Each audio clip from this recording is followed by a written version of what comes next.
मोनाबिलिनि फारिलाइयाव इसोरखौ खुलुमनो सिबिनो फैनाय ख्रिस्ट सिबियारि नोंथांमोन, जों इसोरखौ हामबाय होनदों, जोंनि गोसोआ इनायनो रंजाखांदों। बेबायदि मोनसे डिपार लाइफनि बेबायदि मोनसे गोथौ मोनसे फारिलाइयाव बाहागो लानो मोननायनि थाखाय आंनि थाखाय होखानाय जिथु आयदा, बे आयदाया जाबाय ख्रिस्टियान नखर आरो इसोरखौ खुलुमनाय, ख्रिस्टियान फेमिलि एबा फेमिलि एन्ड वर्शिप। बे आयदानि सायाव जों फुंबिलिनिफ्राय जों सावरायगासिनो दङ आरो बिसेसकै आं फुंबिलि समाव बुंनाय बायदि बे डिपार लाइफ कनफारेन्सआ जाबाय मोनसे गोथौयै साननायनि एबा सोलोंनायनि मोनसे बे जथुमा। आयदाया गोरलै जानो हागौ,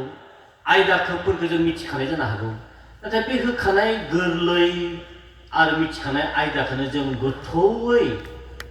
सावरायनानै आरो सोलोंनायनि गेजेरजों जों माबादि जोंनि जिउआव, बेक्तिगत जिबनाव, लोगोसे जोंनि नखराव, जोंनि मण्डलियाव जों माबादि बाहायनो हागौ, बेखौसो जों दायो सेथियाव जों साननो नांगोन, सिन्ता खालामनांगोन आरो बिदि रोखोमै जों सोलोंनो थामथिम जानांगोन। बेनिखायनो जों बे मोनाबिलि समावबो आंनि लागै जों होखानाय आयदा, बे आयदानि सायाव जों ध्यान खालामनि आरो सोलोंनो थाखाय जोंनि गोसोफोरखौ दानिफ्रायनो जों थामथिम खालामो। इसोरनि गाहाम बाथ्रा फरायनि जेसाया 2:3 जिसया 6:3 आइजाया चैप्टार 6:3। बेजोंनो लोगोसे जों फरायनि गोदान हुदानि इब्रियारिफोर 10:25 इब्रि 10:25 आरो मोनसे फरायनि प्रकाशित बाक्य 4:11 नुजाहोजानाय 4:10 जेसायानिफ्राय फरायनो 2:3 आरो बिसोरो गावजों गाव लिंज्लायनानै बुंबाय थायो, गोथार गोथार गोथार बिरगोनफोरनि फोरबोआ पृथिबि मानियाव बिनि महिमाया बुंफबदों। इब्रियारिफोर 10:25 सोरबा सोरबानि हुदा बादि गाव गावनि जथुमनायखौ जोङो दानागार, नाथाय नोंसोरो बे दिनखौ जेसेनो खाथिसिन नुयो, जोङो एसेनो बांसिन गावजों गाव बानज्लायलायनि। नुजाहोजानाय प्रकाशित बाक्य 4:11 नुजाहोजानाय 4:10 अ जोंनि फोरबो इसोर, नोङो समायनाय आरो मान आरो बोलोखौ नाजावनो समायथावथाव, मानोना नोङो गासैखौबो दाबाय आरो नोङो गोसो जानायखाय बेफोरो जाबाय आरो दाजाबाय। बे इसोरनि गोथार बाथ्रा जोंनिसिम सफैदों। बे बाथ्रानि गेजेरजों जों खोनासंनो साफ्रोम इसोरा बोर होथों, आरज खालामनि। जोंनि सोरगोआव थानाय गोथार गोथार अनसुग्रा बोलोग्रा अनखा आफा इसोर, जों गोसो गोरबोजों नोंखौ खुलुमो, जों नोंखौ सिबियो। मानोथो नों गासै मुलुगमानि देरसिन सोरजिगिरि इसोर, नन्थ इसोर, नों गोथां, नों सासेल इसोर।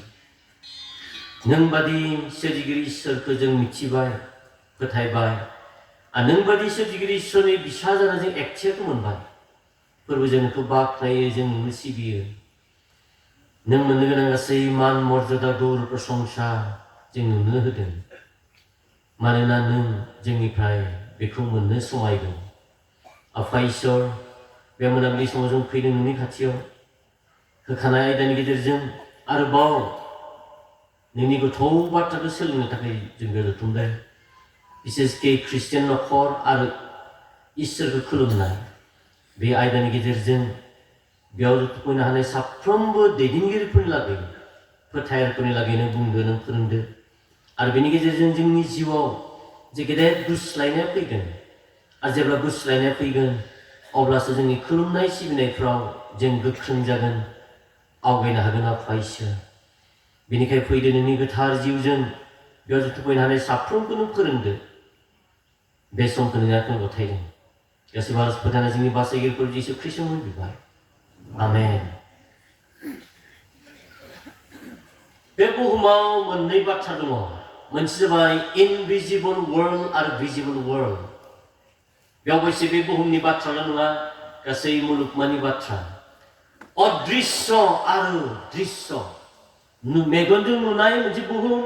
आरो मेगनजों नुनो हायै मोनसे बुहुम जों दिनै एसे सिगाङाव फारिलाइनि सिगाङाव प्राय 30 मिनिटनि खाथि रोजाबै रोजाबै जों इसोरखौ बाख्नायबाय इसोरनि गुनफोरखौ इसोरा सोर इसोरा सोरजिगिरि बे अनख इसोर इसोरनि बे एट्रिबिउट्स बा बिनि क्वालिटिसफोरखौ गोसोखांनानै जों रोजाबै रोजाबै जों बाख्नायदों रोजाबग्रा हान्जाफोरजों जों लोगो लाफादों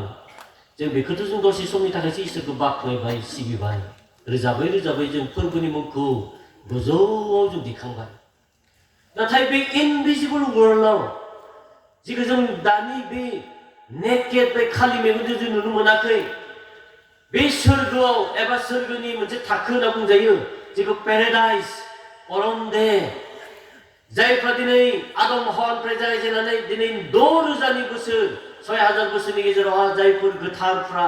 हादु हन्तफ्रा दिनै सोरगोआव दंहैयो आदम हवा नुह आब्राहाम बेबायदि इनक इयब दाबिद जायफ्रा अल्ड टेस्टामेन्टनि गोथारफोर दङ आरो बिदिनो गोदान रदायनि जायफोर जिसुनि सेलाफोर जिसुनि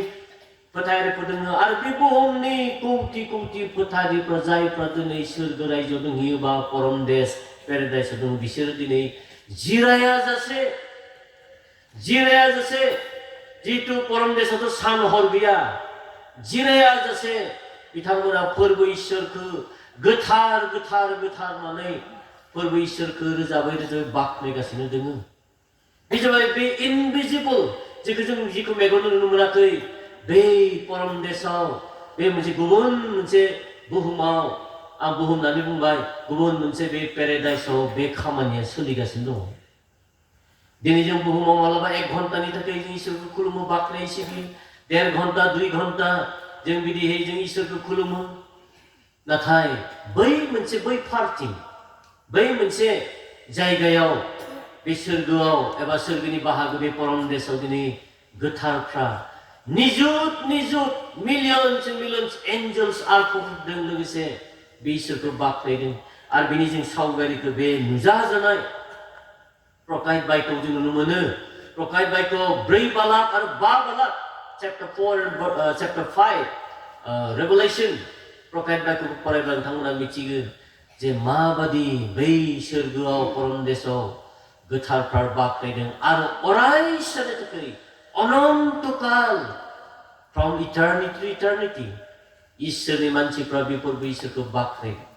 आरो बाख्नायबाय थागोन दिनै बेखौ नायोब्ला बे इसोर खुलुमनाय सिबिनाय praise and worship जों बुंनो हायो इंराजियाव बुंदों worship will be our occupation for eternity worship will be our occupation for eternity बे इसोरखौ खुलुमनाय बाख्नाय सिबिनाया जोंनि थाखाय अराय सान अनन्तकाल मोनसे मावनो गोनां मोनसे बिबान जागोन एबा मोनसे बेबहाय नांगौ अबयसे इक'नमिक टार्माव बे जाया मोनसे जोंनि मावनांगौ खामानि बिबान जागोन जि खामानिखौ जों बे बुहुमावबो मावबाय थानांगोन जों दायो इसोरखौ बाख्नायनाय सिबिनायखौ जों खालामगासिनो दङ बुहुमनि कौटि कौटि ख्रिस्टियानफ्रा इसोरनि फिसाफ्रा दिनै बेबायदि देवबार सानाव गुबुन गुबुन फारिलाइनि समाव इसोरनि मुङै रोजाबदों फोरबो इसोरनि गुनफोरखौ लानानै बिनि फोरबो इसोरा सोर बेखौ लानानै बाख्नायदों आरो लोगोसे फोरबो इसोरनि मोजां मावनाय खामानिफोरखौ साननानै बे फोरबो इसोरखौ बाख्नायदों बेखौ हामबाय होनगासिनो दं दिनै बे खामानिया दिनै सोरगोआवबो परम देशआव जागासिनो दङ बेनिखायनो जों बुंनो हायो बे इसोर खुलुमनाय सिबिनाया अराय समनि थाखाय मोनसे अनन्तकलिया मोनसे बेबहाय मोनसे खामानि होननानै जों बुंनो हायो बिदिब्ला अनजाग्राफोर बे इसोर खुलुमनाय सिबिनायखौ जों बिमा बिफा हिसाबै सेंग्रा सिख्ला हिसाबै आनखि जों उन्दै जायफोर उन्दै गथ'फोर दङ दैदेनगिरिफोर दङ जों बेसेबां गुरुत्व सहकारे जों लानांगौ जायो जों बेसेबां गुरुत्व सहकारे जों लानांगौ मानोना बे खामानिखौ जों बे बुहुमावबो मावथारनांगोन आरो जों बे बुहुमनिफ्राय जेब्ला जों पेराडाइसआव बे सोरगोआव जेब्ला थांगोन परम देशआव थांगोन बेयावबो जों रोजाबै जों बाख्नायगोन आरो जेब्ला जोबनायाव जि निउ जेरुसालेम गोदान जेरुसालेमा बे गोदान बुहुम आरो गोदान न'खराव फैगोन बे गोदान जेरुसालेमाव जेब्ला थागोन सनानि लामायाव जों थाबायगोन मुकुतानि दरजाथिं जों हाबगोन बे गोदान जेरुसालेमाव जों थाब्लाबो जों अराय सम बे फोरबो इसोरखौ जों बाख्नायबाय थागोन सिबिबाय थागोन बेबायदिब्ला बेसेबां रंजानाय बाथ्रा बेसेबां मोनसे गोजोनथावना बाथ्रा आरो बे इसोर खुलुमनाय सिबिनाय खामानिया थाबथानाय नङा दिनैबो परम देशआव बे खामानिया इसोरखौ बाख्नाय सिबिनाया बे गोथार हादु हन्तफ्रा धोरोमारिफ्रा दिनै खालामगासिनो दङ निज आर्टफोरजों लोगोसे आरो जों बे खामानिखौ जों मावनांगोन अनजायग्राफोर इसोर खुलुमनाय सिबिनाया मोनसे परिचर्या बे मोनसे मिनिस्ट्रि नाथाय मालाबा जों बे मिनिस्ट्रि बा मावसिबिनाय परिचर्यानि खोथायाव जों आं दहाय फुंबिलि समाव बुंनाय बायदि जिथु अर्डार अफ प्रायरिटिस जिखौ अग्राधिकार होनांगौ जिखौ सेथि जायगायाव होनांगौ जों बेखौ होआ मोनथाम रोखोमनि गुदि मिनिस्ट्रि दङ सेथि जाबाय मिनिस्ट्रि टु गड इसोरनि लागि परिचर्या बेयाव सोरबा साननो हागौ इसोरनि लागि माथो परिचर्या इसोरा जोंनिफ्राय मा परिचर्यानि प्रयोजन जाखो जोंनिफ्राय माबा मोनसे हेवा हुस्रहा माबा मोनसे सार्भिसनि प्रयोजन जादों जानो इसोरहा बे सोंलुआ जोंहा जानो हागौ नाथाय नंगौ अनजायग्राफोर मिनिस्ट्रि टु गड इसोरा जोंनिफ्राय बे सार्भिस बे परिचर्या मावसिबिनायखौ नागिरदों बे परिचर्याया माबा मोनसे इसोरखौ ओंखाम जाहोनाय माबा मोनसे थाखा फैसाजों हेफाजाब होनाय बे नङा बे इसोरनो होनाय मिनिस्ट्रि टु गडआ जाबाय प्रेज एन्ड वर्शिप इसोरखौ बाख्नायनाय सिबिनाय खुलुमनायजों जोंनि अननाय जोंनि गाहाम मोननाय जोंनि बाख्नायनाय सिबिनायखौ बे इसोरनो होनाय बे इसोरनो मान होनाय बे जाबाय परिचर्या इसोरनि लागि परिचर्या आरो बेखौनो दिनै इसोरा जोंनिफ्राय नागिरदों जोंनिफ्राय आसा खालामदों बे सेथि बाथ्रा नैथि बाथ्रायाव दङ ministry to one another ministry to one another बे जाबाय जोंहा संसाराव जिहेतु मण्डली दोङो समाज दोङो जों बिजों जोंहा नेइबार्स दोङो नसुंसेनि मानसिफोर दङ जों बिसोरखौ मदद होलायनाय बिसोरखौ अननाय बिसोरखौ जोथोन लानाय दुखुनि समाव हेफाजाब होनाय खैफोदनि समाव हेफाजाब होनाय बेराम आजारफोरनि समावहा मदद होनाय बे गोबां रोखोमनि मोजां खामानिफोरखौ हेफाजाब होनायनि खामानि जों मावनांगोन बे जाबाय नैथियाव मिनिस्ट्रि टु वान अनादार बा मिनिस्ट्रि टु द चार्च आरो थामथियाव मिनिस्ट्रि टु द वर्ल्ड मिनिस्ट्रि टु द वर्ल्ड बुहुमनि मानसिफोरनि लागि परिचर्या बे मा परिचर्या बुहुमनि गुबुन गुबुन फोथायनायफोरनि थाखाय जायफ्रा गोथां इसोरखौ दाबो मिथियाखै प्रभु जिशु ख्रिस्टखौ गावनि आंगोनिबो आंगो फोरबो आरो बासायगिरि बादि फोथायनो नाजावनो हायाखै जायफ्रा दासिमबो बे इसोरनि रायजोनि बाहेरायाव दङ बिसोरनि लागै जों बे गाहाम रादाबखौ फोसावनाय जिशु ख्रिस्टनि साखिखौ होनाय बे जाबाय मिनिस्ट्रि टु द वर्ल्ड बुहुमनि लागै बुहुमनि मानसिफोरनि लागै बे परिचर्या होनाय दा बेनिखाय अर्डार अफ प्रायरिटिसआव माब्ला फैगोन बबे फैगोन सेथियाव मिनिस्ट्रि टु गड बेबायदि इसोरखौ बाख्नायनाय इसोरखौ सिबिनाय नैथियावसो बिजों जों माव सिबिनाय परिचर्या होनाय हेफाजाब होलायनाय अननायखौ दिन्थिनाय आरो थामथियाव बुहुमनि मानसिफोरनो गाहाम रादाबखौ होनाय साखि होनाय बिदिब्ला जों दिनै इसोरनि फिसाफ्रा मण्डलीनि जों दैदेनगिरिफ्रा बिमा बिफाफोर सेंग्रा सिख्लाफोर बे इसोरखौ खुलुमनाय सिबिनायाव जों बेसेबां जों गोसो होनो गोनां जों बेसेबां गोसो होनो गोनां मानोना बे ओरैबायदि मोनसे खामानि ओरैबायदि मोनसे परिचर्या इसोरखौ बाख्नायनाय सिबिनाय जि खामानिखौ जों कन्टिनिउ मावबाय थानांगोन बे बुहुमावबो जों मावनांगोन जोंनि 70, 80, 90 इयार्सनि बे लाइफ स्पेननि समाव थांना थानाय समावबो बे इसोरखौ बाख्नायनाय सिबिनायखौ जों गोसो गोरबोनिफ्राय इसोरखौ बाख्नायनांगोन आरो बे बुहुमनिफ्राय जों जेब्ला सोरगोआव थांगोन परम देशआव थांगोन अब्लाबो बे खामानिखौ जों मावबाय थानांगोन इसोरखौ बाख्नायनाय सिबिनाय बे खामानिया सोलिबाय थागोन आरो बेनिखायनो बे गुरुत्वपूर्ण जों बेनिखायनो इसोर खुलुमनाय सिबिनायफोरखौ जों बयबो जों गोसो होनानै जों मावनो नांगौ आरो इसोरा बेखौनो जोंनिफ्राय हास्थायदों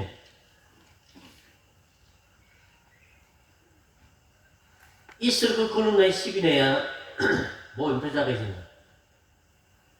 जों बाइबेलाव मोनो ग्रेट कमान्डमेन्ट आरो ग्रेट कमिसन।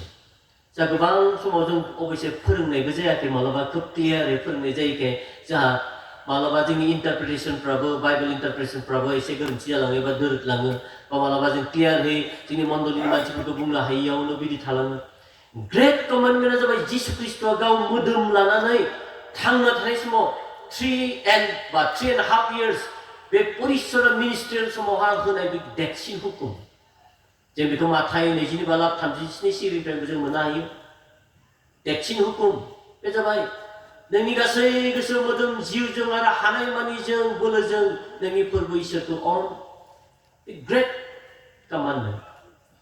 आरो गुबुन मोनसे जाबाय नोंनि नसुंसेनि मानसिखौ गाव जेरै अनो, गावखौ जेरै अनो बिदिनो अन। गासै अल्ड टेस्टामेन्ट गोजाम मोदायनि बे गासै 10 कमान्डमेन्ट्स जि हुकुम 6 आज्ञा आरो गुबुन गुबुन जिफोर फिसा बिला हुकुमफोर बेखौ सामाराइज खालामनानै जिसु ख्रिस्ट'आ बे हुकुमखौ होबाय, देरसिन ग्रेट कमान्डमेन्टखौ होबाय जे नोंनि गासै गोसो मोदोम जिउजों फोरबो इसोरखौ अन सेथियाव, आरो नैथियाव नोंनि नसुंसेनि मानसिफोरखौ गुबुनफोरखौ गावखौ अननाय बायदिनो अनदो। बे मोननै हुकुमखौ होबाय ग्रेट कमान्डमेन्ट। आरो ग्रेट कमिसना जाबाय जिसु ख्रिस्ट'आ जोंनि पापनि थाखाय क्रुसाव थैनायनि उनाव, मांखराव फबजानायनि उनाव आरो थैनायखौ फेजेननानै सानथामजों सिखांफिननायनि उनाव जेब्ला बियो 40 सान 40 दिन बे बुहुमाव गावनि सेलाफोरखौ आरो जायफोर बिनि उनसंगिरिफोर दोङो इसोरनि रायजोनि सोमोन्दै फोरोंदोंमोन, बिसोरनो क्लेरिफिकेसन होदोंमोन आरो माखासे फार्दार टिचिं, माखासे आरोबाव जिफोर हिक्खाफोरखौ होनो हायाखैमोन बे थांना थानाय समाव, मानसि मोदोम लाना थानाय समाव बेफोर हिक्खाफोरखौ होदोंमोन नुजानायनि गेजेरजों। बे समाव होनाय बे ग्रेट कमिसन। ग्रेट कमिसना जाबाय देरसिन थोनहरनायनि खामानि, थोनहरनाय कमिसन, थोनहरनायनि बे मोनसे हुकुम। दा बेनिखायनो ग्रेट कमान्डमेन्ट ग्रेट कमिसननि गेजेराव जों सरजाबनानै जेब्ला बेखौ लाबोयो, माब्लाबा बियो एसे गुरलाय गुजाय जानो हागौ। दा जों इसोरखौ खुलुमनाय सिबिनाय होनना बुङोब्ला बे ग्रेट कमान्डमेन्टआव गोलैयो। बे माथाय 22:37 सिगाङाव मोननाय बायदि नोंनि गासै गोसो मोदोम जिउजों नोंनि फोरबो इसोरखौ अन। जों जायखौ अनो जों बेखौसो खुलुमनो हायो। जायनो जोंनि सेथि अननायखौ फार्स्ट लाभखौ जों होयो। जों जायखौ गोसो मोथो मोथो गोसोजों जों अननो हायो जों बेखौसो सिबियो। जेब्ला नोंथाङा इसोरखौ अनो, जेब्ला फोरबो जिसु ख्रिस्ट'खौ नों सेथि अननायखौ होगोन, अब्ला नोंथाङा गोसो गोरबोजों आत्माजों सैथोजों बे इसोरखौ खुलुमनो सिबिनो हागोन। जोंनि गेजेराव बेनो जादों नामा? जोंनि खुलुमनाय सिबिनायफ्रा गोरान रस गैया, गुसु लेहेमिया लेधा। आं फुंबिलि समाव बुंदोंमोन खुलुमगोन दि खुलुमा, थांगोन दि थाङा, माबा मोनसे नेम थानायखाय देवबार दिना थांनांगौखाय थांदों, बेबायदि जादों नामा? जिसुनि प्रति अननाया गैया, इसोरनि प्रति जाबायदि अननाया थानांगौ गैया। नाथाय बेबायदि मोनसे नामधारि मुङावल' ख्रिस्टियान बादि जों नेमखान्थिखौ फालिनो थाखाय जों खुलुमदों जानो हागौ। आरो बेनिखायनो जोंनि खुलुमनाय सिबिनायफ्रा बेबायदि एखेबारे गोख्रों गोख्रों जानो हायाखै। जोंनि खुलुमनाय सिबिनायफ्राव जों जिबायदि मोनसे टेस्ट, मोनसे हवादखौ मोननांगौ बिदि हवादखौ जों मोनाखै। आरो बिनि गेजेरजों जोंनि ब्लेसिं इसोरनिफ्राय फैनाय बे आशीर्बादखौबो जों मोननायनिफ्राय जों बन्चित जाना दङ। बेनिखायनो बे खोथायाव जों दिनै सानफिननांगोन। जों ग्रेट कमान्डमेन्ट देरसिन हुकुम जिसुआ होनाय बे हुकुमखौ नोंनि गासै गोसो मोदोम जिउजों आरो हानायमानिजों फोरबो इसोरखौ अन, बे हुकुमखौ जों जेब्ला बयबो बिमा बिफाफ्रा मानिगोन, बयबो सेंग्रा सिख्लाफ्रा मानिगोन, दैदेनगिरिफ्रा मानिगोन, अब्ला जों गोसो गोरबोनिफ्राय बे इसोरखौ खुलुमनो सिबिनो हागोन। अब्ला जों बुंगोन गोथार गोथार गोथार इसोरनि गुनफोरखौ। इसोरा सोर? इसोरा अनख' इसोर, बे बोलोग्रा इसोर, बे रैखाथि होग्रा इसोर, बेरामफोरखौ सोखाग्रा इसोर, जोंनि आंखालनि समाव जोंनि नांगौफोरखौ होग्रा इसोर, बिनि इसोरनि गुनफोरखौ गोसोखाङै खाङै जों बे फोरबो इसोरखौ बाख्नायगोन बे फोरबो इसोरखौ जों खुलुमगोन जेब्ला जोंनि अननायखौ बे फोरबो इसोरनो होगोन इसोरा जोंनिफ्राय बेखौनो दिनै आसा खालामदों इसोर खुलुमनाय सिबिनायनि खोथाखौ आं फुंबिलि समाव फेमिलि प्रेयार फेमिलि वर्शिपनि गेजेरावनो दोननायमोन फुंबिलिनि समावहा नखर गिर्जा परियाल गिर्जा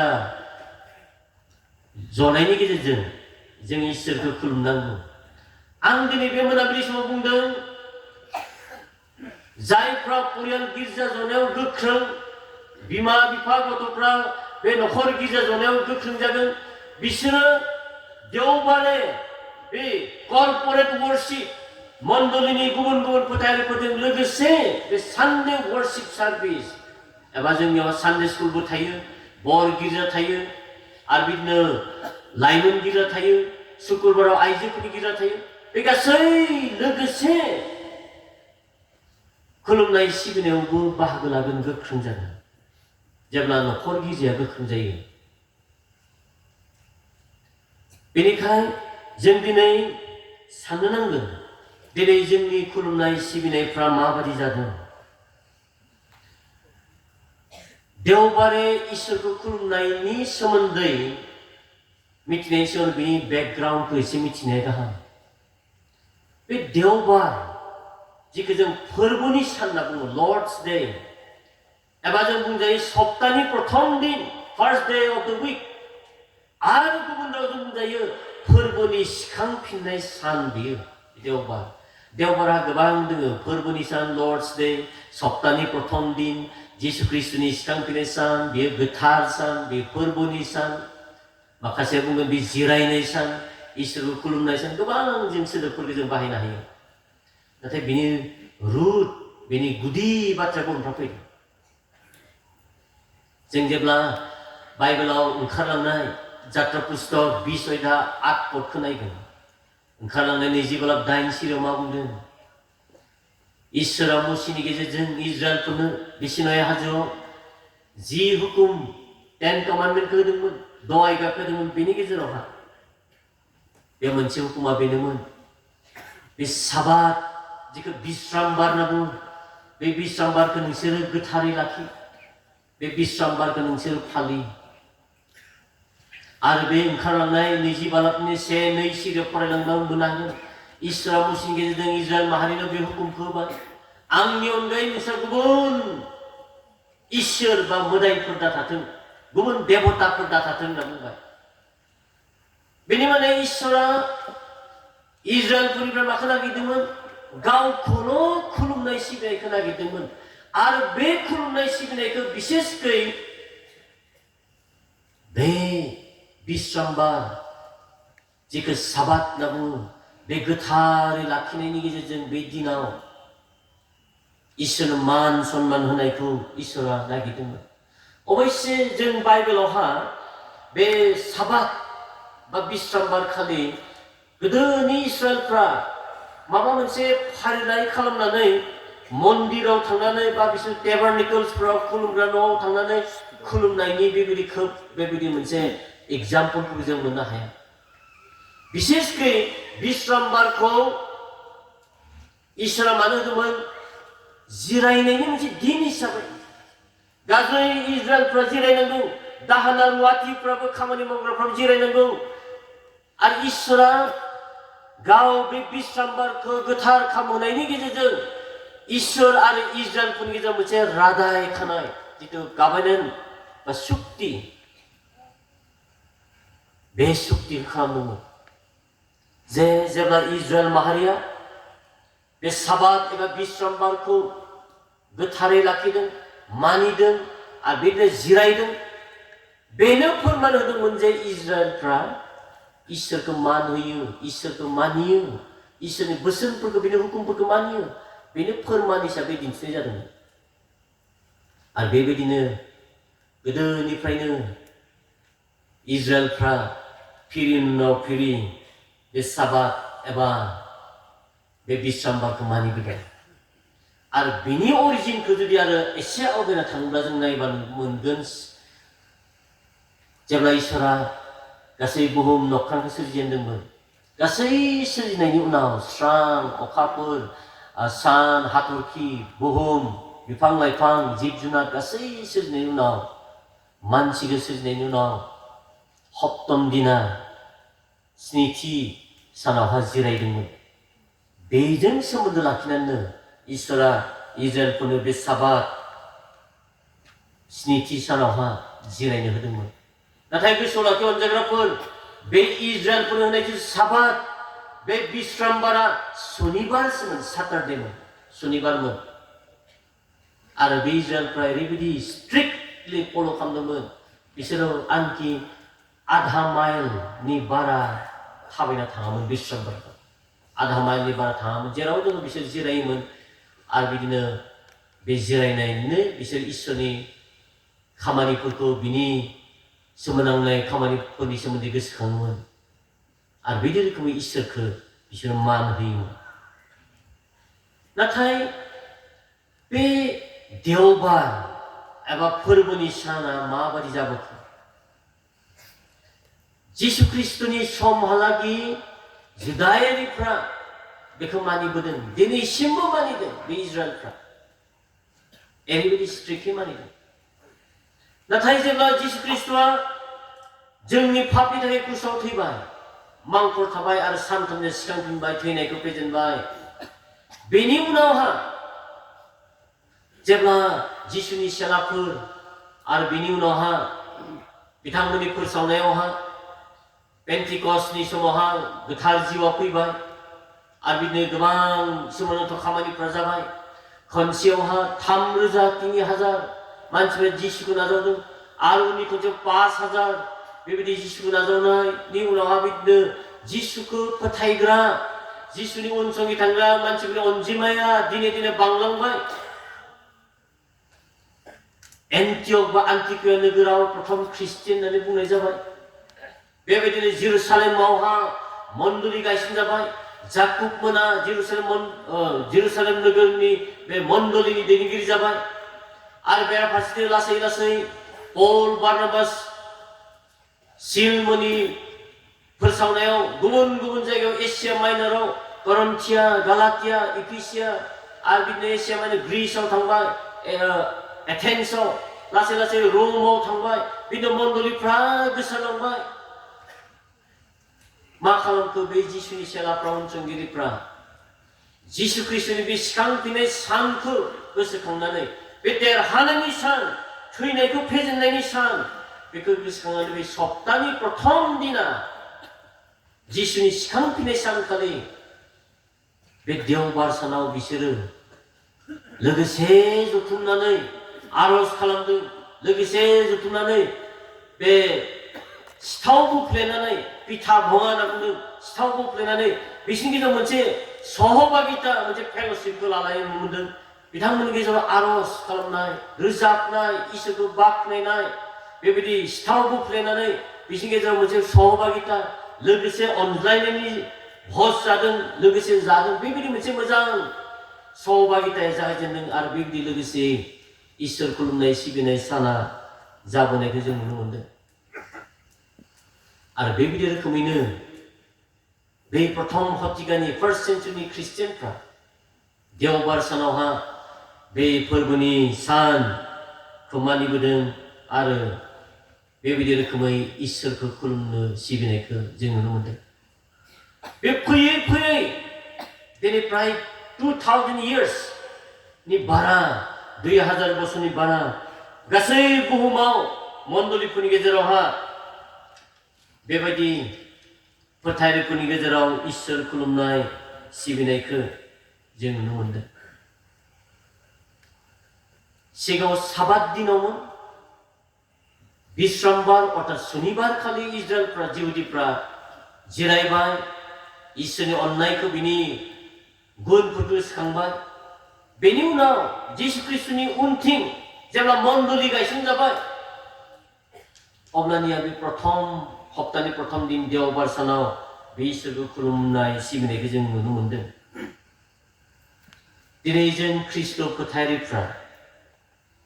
बे प्रथम शतिकानि ख्रिस्टियानफ्रा प्रथम हतिकानि मण्डलीफ्रा जाबादिहै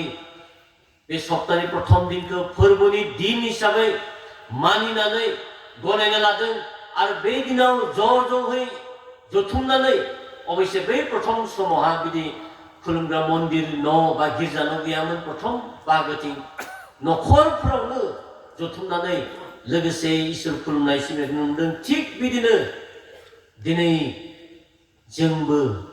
बे इसोर खुलुमनाय सिबिनायनि खोथायाव जों दिनै गोसो होनांगोन बे देवबार साननि खोथायाव जों दिनै गोसो होनांगोन जों मानो इसोर खुलुमो देवबारे बे जाबाय इसोरनि हुकुम बे इसोरनि हुकुम जों इसोरखौ खुलुमनांगौ सिबिनांगौ बे इसोरनो जोंनि मान मर्यादाखौ होनांगौ आरो बेनिखायनो जों इसोर खुलुमनो फैयो सोरबा बुंनायखाय नङा सोरबा नेमखान्थि बानायनायखाय नङा बे इसोरनि हुकुम साबातनि दिनाव जिरायनाया बे इसोरनि हुकुममोन बे गोजाम रुदायनि खोथा नाथाय गोदान रुदायाव नতুन नियमनि उनथिं दिनै बे सप्तानि प्रथम दिन देवबार सानाव फोरबोनि सानाव जों लोगोसे फैनानै इसोरखौ खुलुमनाया बे इसोरनि हास्थायनाय बे इसोरनि हुकुम जिसु ख्रीष्टआ अबयसे गाव बुहुमाव मानसि महरै थानाय समावहा बे देवबार सानावहा थाङाखै बे साबातनि दिनावहा सेनेगग बे नामघरफ्राव बे खुलुमहैदों माने बे समाव देवबार खुलुमनाया देवबार दिनाव सप्तानि प्रथम दिनाव बे खुलुमनाया जाथ'वाखै अब्लाबो जिसु ख्रीष्टआ जि मोनसे मोजां एग्जाम्पल होना गालांबाय जे बे साबातनि दिनाव जिसुआ गावनो थांनानै इसोरखौ खुलुमदों गुबुन गुबुन जुदायारिफोरजों इसोर खुलुमनाय सिबिनायाव सहभागिता लाहैदों दिनै बे मोनसे दैखुनथि जिसुनि बे एग्जाम्पला दिनै जोंखौ मा फोरोंदों जों बे देवबार सानाव बे फोरबोनि सानाव जों बे इसोरखौ खुलुमनांगौ आरो बे इसोरनि हुकुम नैथियाव जों देवबार सानाव इसोरखौ खुलुमनाय माने जों इसोरनो जोंनि अननाय जोंनि बाख्नायनाय सिबिनायखौ दिन्थिनाय जायो जों गोबां समाव इसोरनिफ्रायल' आसा खालामबाय थायो जों इसोरनिफ्राय ब्लेसिं आशीर्बादफोरखौ जों नागिरो जों सानफ्रोमबो इसोरनिफ्रायसो नागिरो नाथाय जोंहाबोथ' इसोरनो होनो गोनां दङ इसोरनो माबा मोनसे जोंहा दिन्थिनो गोनां दङ जोंथ' इसोरनो जोंनि थाखा फैसा होनानै जों सन्तुष्ट होनो हाया सना रुपा माने गासैबो इसोरनिखा धोन सम्पति थाखा फैसा सना रुपा न' बां गासैबो बे इसोरनिखा अब्ला इसोरनो जों मा होगोन जोंनि अननायखौ जों मानो दिन्थिगोन जोंनि सन्मानखौ जों इसोरनो मानो दिन्थिगोन जों लोगोसे फैनानै देवबार सानाव फोरबोनि सानाव बे फोरबो इसोरखौ खुलुमनायनि गेजेरजों जों दिन्थिनो हाया जायो जोंनि अननाय जोंनि खुलुमनाय सिबिनायखौ जों बेबायदि रोखोमै जों दिन्थिनो हायो थामथियाव जों देवबार सानाव फोरबोखौ खुलुमनो फैनाय माने बे फोरबोनि दिनखौ सन्मान खालामनाय जायो फोरबोनि दिन मोनसे रेसपेक्ट अनार खालामनाय जायो बेखौ मोनसे बिहेड दिन मोनसे स्पेशल दिन हिसाबै जों सन्मान होनाय जायो जेब्ला जों लोगोसे बिमा बिफा गथ'फोर आनखि सोरहाबा न'खराव जुदि खामानि मावग्राफोर दंब्ला दाहोना रुवाथिफोर दंब्ला जेब्ला जों लोगोसे मोनसे गोसोजों बे इसोरखौ खुलुमनो सिबिनो फैगोन अब्लानिया बे फोरबोनि सानखौ सन्मान होनाय जायो आरो बेयाव इसोरा गोजोनो थामथियाव ब्रैथियाव जों जेब्ला देवबार सानाव इसोरखौ खुलुमनो सिबिनो फैयो जों जे इसोरखौ मानियो बेनि हुकुमफोरखौ जे जों फालियो बेखौ दिन्थिनाय जायो जों इब्रियारिफोर 10:25 सिरियाव फरायबाय जेसेबांनो दिना खाथि जादों फोरबोनि फैगोन दिना खाथिनिफ्राय खाथि जाबोदों बेसेबांनो जों लोगोसे लोगो लाज्लायनो बावनो नाङा बावनो नाङा लोगोसे बेनि माने जों सहभागिता लानांगौ लोगोसे फैनाय इसोरखौ खुलुमनांगौ जों जेब्ला लोगोसे फैगोन इसोरखौ खुलुमनो बे इसोरनि हुकुमखौ बे इसोरनि थिननायखौ मानिनाय जायो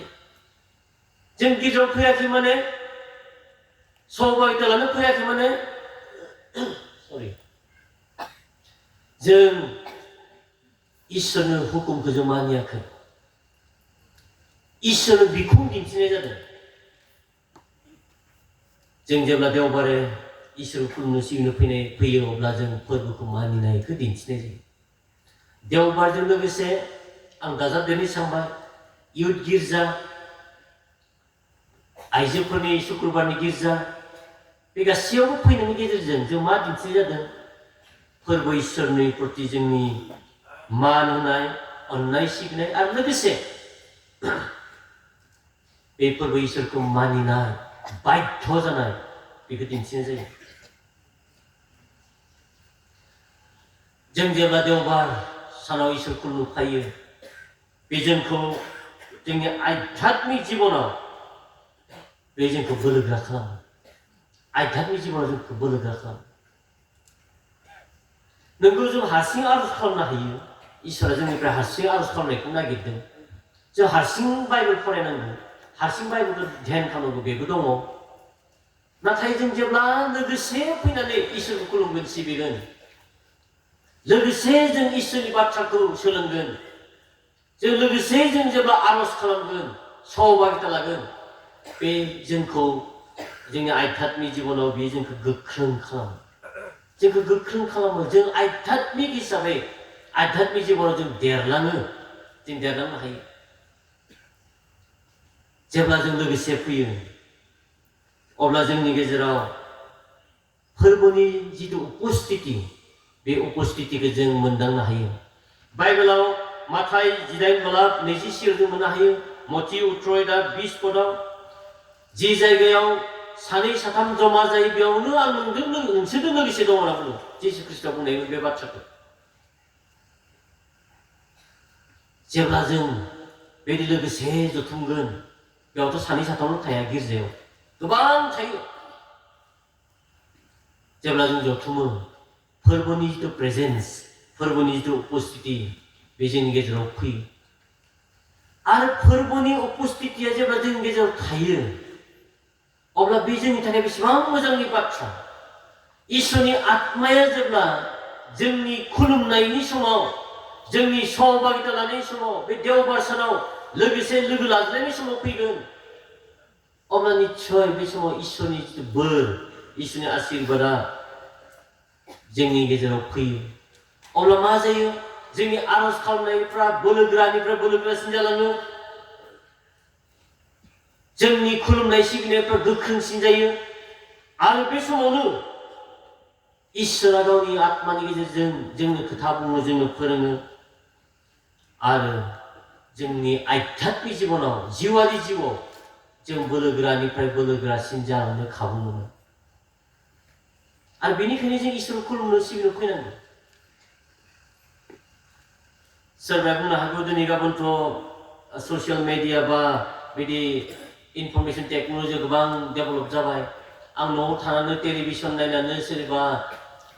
गेदेर बुंथिगिरिनि बाथ्राखौ बेयावनो खोनासंबाय थानोसै नामा दिनै गाबोनथ' मबाइलाव नायबाबो गेदेर बिदि प्रसारकफोरनि बा बुंथिगिरिफोरनि हिक्खाखौ खोनानो मोनो जों न'आवनो लोगोसे बिमा बिफा गथ'फोरजों जमा जानानै टेलिभिजननि मोखाङाव नायनोसै नामा टिभिनि मोखाङाव जों इसोरनि बाथ्रा खोनासंबाबो जागोनदां एबा जों मबाइलावनो नायनोसै नामा बिदि साननो हागौ बेफोर जाबाय मालाबा एक्सट्रा समावहा नायनांगौ बेफोरखौ टेलिभिजनानो जा बा स्मार्टफनानो जा मालाबा बिदि मोजां मोजां शिक्षाफोरखौ मेसेजफोरखौ जों सोलोंनो लानांगोन नाथाय बियो गुबुन समाव बे वर्शिप टाइमाव नङा देवबारनि सानडे वर्शिपनि टाइमाव नङा सानडे स्कुलनि समाव नङा आरज गिर्जानि समाव नङा बियो इयुथ गिर्जा बा आइजोफोरनि गिर्जानि समाव नङा बे टेलिभिजनजों मबाइलनि गेजेरजों इसोरनि बाथ्रा खोनासंनाया बे जोंनि जितु आसोल जों लोगोसे सौभाग्य लालायनाय बे देवबार फोरबोनि सानाव इसोर खुलुमनाय समाव बे जानो नांथारा बे जानो नाङा जों गुबुन समाव जों बेफोरखौ नायनो हागोन नाथाय जों बे देवबार खालि गासिबो न'खरनि साफ्रोमबो जों फैनांगोन इसोर खुलुमनांगोन अब्ला जों आध्यात्मिक जिबनाव जों बोलोगोरा जागोन जों नै इसोरा खोथा बुंगोन जोंनि रोजाबनाय सिबिनायफ्रा गोख्रों जागोन जोंनि आरजफ्रा गोख्रों जागोन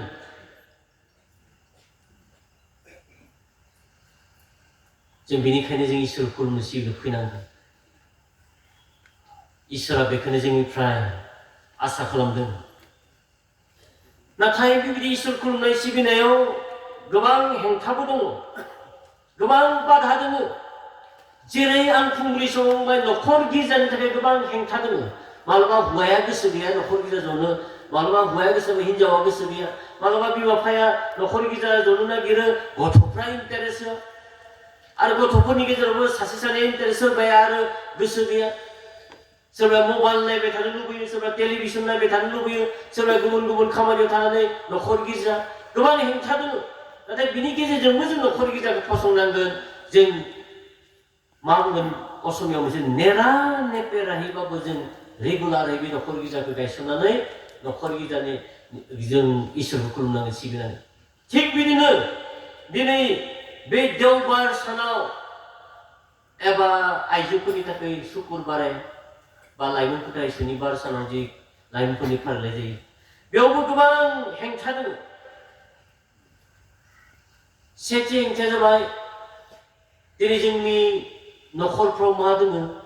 बिमा बिफायानो दिनैसिम गोसो सोलायाखै पाप मावबाय थादों जिसु ख्रिस्ट'खौ गोबाङा दासिमबो नाजावाखैनो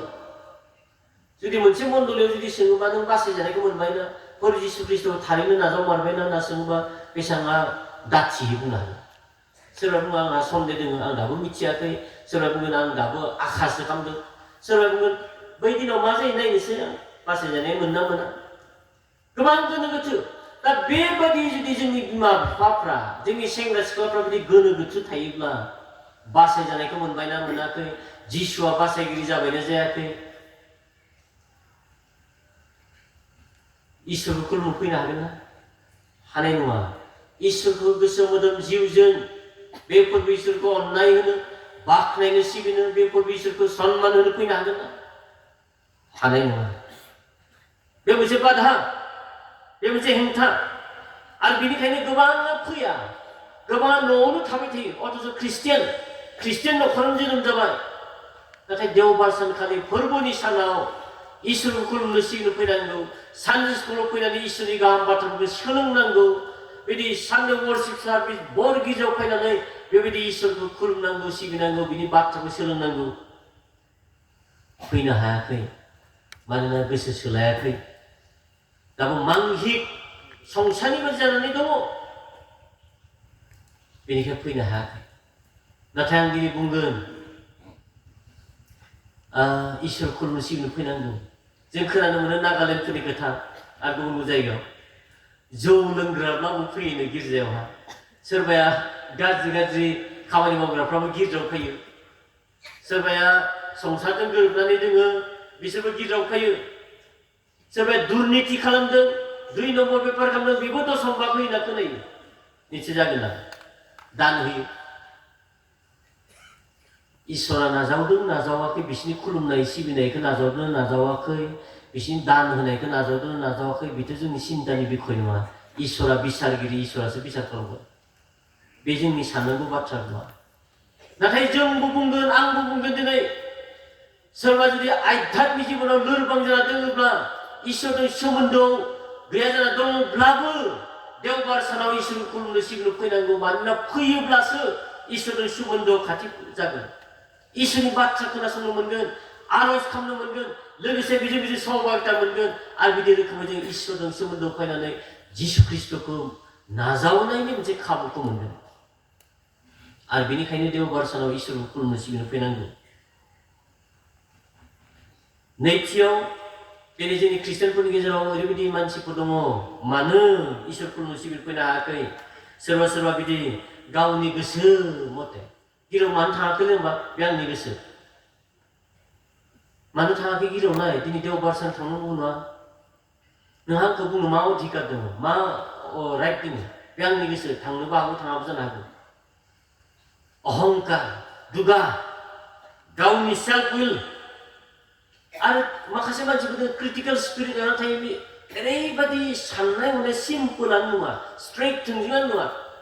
फिसा खोथाखौनो बेजे खालामना लानानै ओरैबायदि कमप्लिकेटेड खालामनानै लायो जुक्तिजोंनो जुक्तिनि उनाव जुक्ति आर्गुमेन्ट खालि आर्गुमेन्ट मानो आं थांनो बालगा थिग नङा मण्डलनि मानसिफ्रा आंखौ गाहाम मोना मोनसे खोथायावनो आंनि सोमोन्दै बुंखुमायो फिसा खोथायावनो बिदि गावखौनो बेजे जेथो गोनां खालामनानै लायो जायनि जाहोनाव बे गिराव फैनो हाया बेबायदि मोनसे जेंना बियो नाथाय बे थाब्लाबो आं बुंगोन नोंथाङा इसोर खुलुमनो फै बे गोथार सानाव फोरबोनि सानाव आरो फैब्लासो नोंथांनि जिउआ गुस्लायगोन सोलायनाय फैगोन थामथियाव मानो जों फैनो हाया न'खराव गिर्जाखौनो ज'आ न'खर गिर्जा ज'आ आर'जखौनो खालामा बेनिखायनो गिर्जायाव फैनो गोसो ज'आ बे मोनसे जेंना आरो माखासे बेबायदि दोङो अलसिया गोसोफ्रा ओरैबायदि गुसु ओरैबायदि गोरान इन्टारेस्ट गैया आध्यात्मिक जिबनाव बेबायदि ख्रिस्टियानफोर दं जोंनि मण्डलिफ्राव सासे इसोर दङ सासे बासायगिरि फोरबो दङ साननोनो हायाखै मुङावल'सो ख्रिस्टियान दा सिगांनि बुंथिगिरिया बुंनाय बायदि बे इन्टारभिउ लानाया लामायावहा बबेबा सिटियावहा आंबो नायनायमोन बेखौ जे नों ख्रिस्टियाना ख्रिस्टियान बाइबेल भार्स बुंलायना होनब्ला बुंनो हायाखै मोनसेबो ख्रिस्टियान बे मुसलमानफ्रासो मालाय कुराननि भार्स बुंबाय जोंनि गेजेरावबो ओरैबायदि मानसिफोर दङ ख्रिस्टियानफोर दङ आर'ज गैया बोसोरसेयाव आर'जखौनो खालामफेराखै बाइबेलखौनो खनसेबो फरायफेराखै ओरैबायदि गोसोआ गुसु जालांबाय इन्टारेस्ट गैया जाबाय स्लागिस लेधा जालांबाय अलसिया बेनि थाखायनो फैनो बायो फैनो हाया देवबार सानाव जिरायनो लुबैयो नाथाय गोसोआव लाखि गोदो इसोरफोरखौ जिरायनो होदोंमोन साबाद दिनाव बिश्राम दिनाव नाथाय दिनै जोंनि थाखाय निउ टेस्टामेन्ट ख्रिस्टियानफोरनि थाखाय बे जिरायनायाथ' दङ खिन्थु बे आसोल बाथ्रा नङा जिरायनोबो मोनगोन नाथाय आसोल बाथ्राजों इसोरखौ खुलुमनाय सिबिनाय बे फोरबोनि सान जों बे गथै 24 आवार्सखौ जों फोरबोनि थाखाय होनांगोन आरो जों इसोरखौ खुलुमनो सिबिनो फैनांगोन जुदि सोरबा बिदि लेहेम अलसिया जानानै दङबा गोसोनि दुखु निराशा जाना दङब्ला सिन्तायाव दङबा जिंगासिना दङब्ला गासैखौ नागारनानै बे फोरबो इसोर खुलुमनो फैनांगोन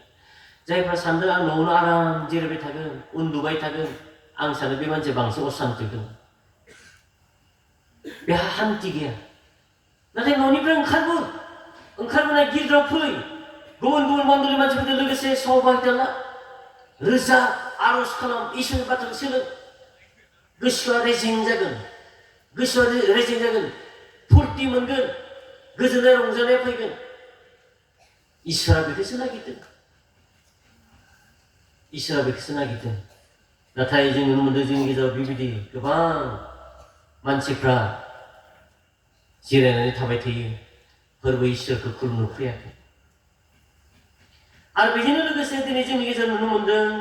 गोबां मानसिखौ दिनै गाबोनथ' आं खोनानो मोनो सोरबा बे देवबार सानखालिसो आलासि जाहैयो सोरबा देवबार सानखालिसो गुबुन खामानि मावनो थाङो सोरबाया हाथाय बाजाराव थाङो देवबार इसोर खुलुमनाय सानावसो थाङो आंखि आं खोनानानै जोबोद दुखु मोनदों बे उदालगुरिथिं आरो बेफोरबायदि हरसिंगाथिं बहाबा ख्रिस्टान मण्डलिनि माखासे मानसिफ्रा देवबार सानखालिसो अमा दानोनो दाउ दानोनो ना फानो अमा बेपारिफ्रा सप्तासेयाव समबारनिफ्राय सुनिबारसिम दिन होबाय देवबारैसो अमा मानो दानो जाखो थोआखै नामा ना देवबार सानखालि अमा दानाबा अमा फानाबा ब्रयलार दाउ दाननो फानाबा ना दाननो फानाबा मा गैजारों जालांसिगोन नामा दुखिया जालांसिगोन नामा किन्तु खोनानो मोनदों निसय सैथो बे बाथ्राया जोंनि बाप्टिस्ट खृष्टानफोरनि गेजेरावनो बिदि देवबार सानखालि अमा दाननाय दाउ दाननाय ना दाननाय बेफार खालामनाय सोरबा हाथाय बाजाराव थांनानै मुवा बेसादफोरखौ फानहैनाय जों खोनानो बेसेबां दुखुनांथाव बेसेबां लाजिथावना अनजायगाफोर आं सानो बेयाव निस्सय गैया दां नोंथांमोना फोरोंनो थांदो बुंनो थांदो मण्डलिफ्राव थांनानै सोरबा जुदि नोंथांमोननि मण्डलियाव बेफोरबायदि दङब्ला अन्नानै गुरै खावलाय जाहाथे बेफोरखौ बन्द खालामो आरो फोरबोनि दिनखौ जाहाथे मान होनो सोलोङो आलासि जानायफोरखौ बाद होनांगौ देवबार सानावहा गुबुन हाथाय बाजारफोर थांनायखौ बाद होनांगौ माने गुबुन 6 दिन दोङो बाजार खालामनो दिनै गाबोनथ' जेराव माने खाथि खालावनो जों बायनो मोनो सुबिदा दोङो देवबार खालिसो जों बाजार खालामाबा जाया नामा आलासि जायाबा जाया नामा बेनिखायनो बेफोर बाथ्राखौ दिनै जोंनि अनजायग्रा मण्डलिनि फिसाफ्रा गोसोआव लाखिनांगोन आरो बे सानखौ जों गोसो गोथारै फालिनो नांगोन आरो गोबां जोंनि गेजेराव नुनो मोनदों सेंग्रा सिख्लाफोरनि गेजेराव आंनि बिमा बिफाफोरनि गेजेरावबो देवबार सानावसो बे ससियेल मिडिया मबाइल टेलिभिजनाव ओरैबायदि व्यस्त थायो इसोर खुलुमनांगौ सिबिनांगौ फैनो हायाखै बेनिखायनो आं खावलायगोन जोंनि सेंग्रा सिख्लाफोरखौ जोंनि बिमा बिफाफोरखौ नोंथांनि थाखाय प्रायरिटिया सेथि बाथ्रा जाबाय इसोर खुलुमनाय सिबिनाय इसोरनो मान बावनाय बे मबाइल नायनाय ससियेल मिडिया बा बे स्मार्टफन टेलिभिजन नायनाय नङा बेफोरखौ जों गुबुन समाव नायनो हागोन गुबुन समाव जों सोलोंनो हागोन गुबुन समाव जों एन्टारटेनमेन्टनि थाखाय सम लानो हागोन नाथाय इसोर खुलुमनाय सिबिनाय समाव नङा बेनिखायनो बे बाथ्राखौबो दिनै जोंनि मण्डलिनि फिसाफ्रा गोसोआवहा लाखिगोन आरो फोरोंगोन नोंथांमोना फोरोंहैगोन न'आव गावनि मण्डलिनि सेंग्रा सिख्लाफोरखौ फोरोंहैगोन बे बाथ्रायाव जे फोरबोनि सानखौ जों थख' खालामना लाखिनांगौ बेखौ जों मान होनांगौ फोरबोनि सानाव देवबार सानाव जों इसोरखौ खुलुमनो सिबिनो फैनांगौ बेजों लोगोसे आइजोफोरखौ आं बुंगोन जों खोनानो मोनो बे शुक्रबार दिनावसो अफिसफ्राव थाङो माबा सेल्फ हेल्प ग्रुपनि खामानियाव थाङो माबा बेंकआव थाङो गुबुन गुबुन खामानियाव थाङो होनना खोनानो मोनो बे आइजोफोरखौ आं गुरै खावलायदों बे शुक्रबार दिनाबो आइजोफोरनि थाखाय इसोर खुलुमनायनि सम बेनिखायनो बेखौ सनमान खालामगोन आरो फोरबोखौ बे दिनाव खुलुमगोन लाइमोनफोर सुनिबार मोनाबिलि समाव अबयसे माखासे देवबार मोनाबिलि समावबो लायो एडेनबारियाव नुनो मोनबाय एडेनबारियावथ' देवबार बेलासेबो लायो बेबायदि जि समावनोखि इसोर खुलुमो सिबियो बे समाव गुबुन जेबो थानो नाङा बे टेलिभिजन नायनाय मबाइल नायनाय गुबुन खामानि थानो नाङा बे दिना सेंग्रा सिख्लाफ्रा गथ'फोरा इसोरखौ खुलुमनो सिबिनो फैनांगौ इसोरा बेखौसो जोंनिफ्राय हास्थायदों बेनिखायनो अनजायगाफोर फै जि इसोरा जोंखौ बे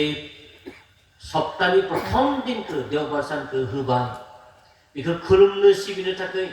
बेजों सहभागिता लानो थाखाय इसोरजों सहभागिता लोगोसे बेजों फेल'शिप सहभागिता लानो थाखाय जि दिनखौ होबाय बे दिनखौ जों मान होनि जों गोसो गोथारै बेखौ फालिनि